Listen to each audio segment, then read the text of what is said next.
Du DC, du Netflix ou encore même du Disney dans la même vidéo, comme vous l'aurez compris, il ne peut s'agir que du récap de l'actualité ciné-série. Et en ce samedi 26 janvier, le programme est assez chargé, donc c'est parti pour les news qu'il ne fallait surtout pas manquer aujourd'hui. Nous commençons du coup avec une news assez surprenante qui concerne le film Hobbs & Shaw. Mais oui, vous savez, ce spin-off de Fast and Furious mettant en scène The Rock et Jason Statham. Maintenant que vous voyez de quoi on parle, passons à l'info. Effectivement, hier, Dwayne Johnson alias The Rock a publié une photo de tournage sur Instagram, où on le voit avec un grand ami à lui, Roman Reigns. On parle bien du catcheur quadruple champion de la WWE. Il avait renoncé au titre à cause d'une leucémie. Depuis, nous n'avons pas eu de nouvelles médicales. Mais sur la photo, il a l'air en pleine forme et ça fait plaisir. Mais donc, qui va-t-il jouer dans l'univers de Fast and Furious? Eh bien tout simplement le frère du personnage de The Rock. Et c'est toutes les informations qu'on a sur lui pour le moment. Et en parlant de catcheur, transition toute trouvée parce que John Cena a lui aussi une news qui le concerne. Effectivement, il a été révélé qu'il jouera dans une série d'action et comédie, et le tout sur Netflix. Le scénariste est Mark Perez et le projet sera entre les mains de Jason Bateman, qui pourra peut-être aussi se retrouver derrière la caméra. Il est à l'origine du film Game Night, qui avait bien plu au grand public. Donc bonne ou mauvaise nouvelle, à vos commentaires. Pour ce qui va suivre, pas besoin de se poser la question, c'est une bonne nouvelle, que dis-je, une excellente nouvelle. Mon réalisateur préféré, et si je ne m'avance pas trop sûrement celui de plusieurs d'entre vous, travaille sur un nouveau film d'événement, et ce sont les mots de Warner Bros. Bravo à ceux qui l'auront deviné, bien sûr il s'agit de Christopher Nolan, réalisateur de la célèbre trilogie The Dark Knight et des casse-têtes interminables Inception et Interstellar, mais aussi plus récemment de l'excellent Dunkerque. Et si la Warner nous dit que c'est un film d'exception sans même dévoiler de titre de casting ou de synopsis, c'est parce que dans les 10 dernières années, pratiquement tous les films de Nolan ont rapporté plus d'un demi-milliard de dollars au box-office. Donc ils sont une valeur sûre pour être qualifiés d'exceptionnels. Du coup tout ce que nous savons actuellement sur ce mystérieux film, c'est sa date de sortie et il s'agit du 17 juillet 2020. Alors, heureux? Moi oui en tout cas. Mais attendez, nous n'en avons pas fini avec les dates de sortie, puisque Sony eux aussi en ont profité pour dévoiler cette nuit deux nouvelles.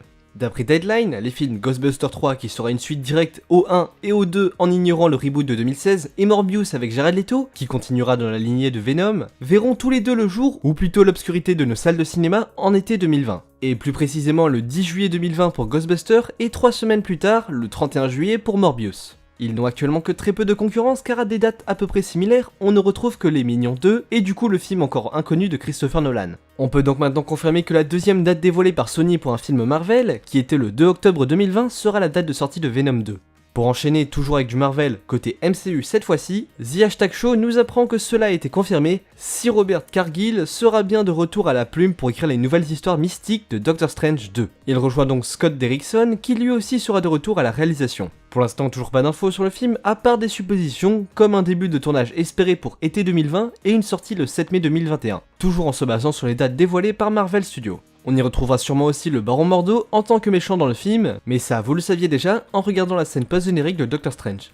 Et en parlant de méchants, du côté de DC aussi on a des news.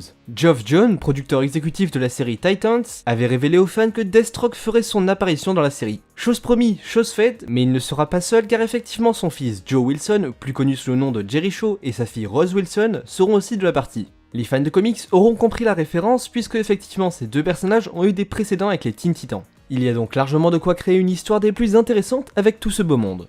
Mais ça n'est pas fini avec DC Comics, certes nous changeons d'univers, mais ça reste DC. Vous n'êtes pas sans savoir que Batman interprété par Ruby Rose dans le crossover de Elseworld va avoir sa propre série, qui devrait arriver en même temps que les nouvelles saisons de DC CW, donc octobre je dirais. Nous avons le droit à 3 membres du casting pour cette série. Il s'agit de Megan Tandy, connue pour son rôle dans Teen Wolf, Cambrus Johnson, vu récemment dans Luke Cage, et enfin Nicole Kang, apparue dans You sur Netflix.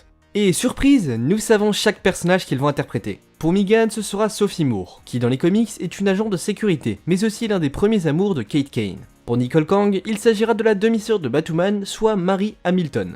Et enfin, le plus intéressant, Cambrus lui jouera Luke Fox, le fils du fidèle ami de Batman, Lucius Fox. Mais Luke ne se contente pas d'avoir de bonnes relations puisqu'il est aussi Nightwing et ça déchire. Le projet est donc dirigé par David Nutter et écrit par Caroline Rice. Pas de date pour le premier épisode d'annoncer, mais moi je vous le dis, patientez jusqu'au Comic Con de San Diego cet été et peut-être qu'une bande-annonce fera son apparition.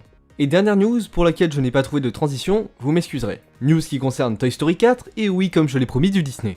Il y a peu de temps, Keanu Reeves, le célèbre acteur de John Wick, a annoncé prêter sa voix à un personnage du prochain Toy Story. Ce qui a lancé une hype incroyable chez certains fans et il ne risque pas d'être déçu. Je tiens juste à préciser que l'info qui va suivre va sûrement spoil un peu le film, donc vous êtes prévenus. Voilà, donc nous savons qui va avoir la voix de Keanu. Le personnage s'appelle Duke Kaboom, il aura un caractère similaire à John Wick. Il va aider le personnage de Bo Peep à retrouver ses moutons qui ont été volés. et nous n'en savons pas plus. C'est court mais peut-être efficace pour certains. Dites-moi ce que vous en pensez en commentaire. Et voilà les geeks, nous avons fini avec ce récap bien rempli. N'hésitez pas à nous rejoindre sur les réseaux sociaux. Moi je vous dis à une prochaine, c'était Sacha, salut!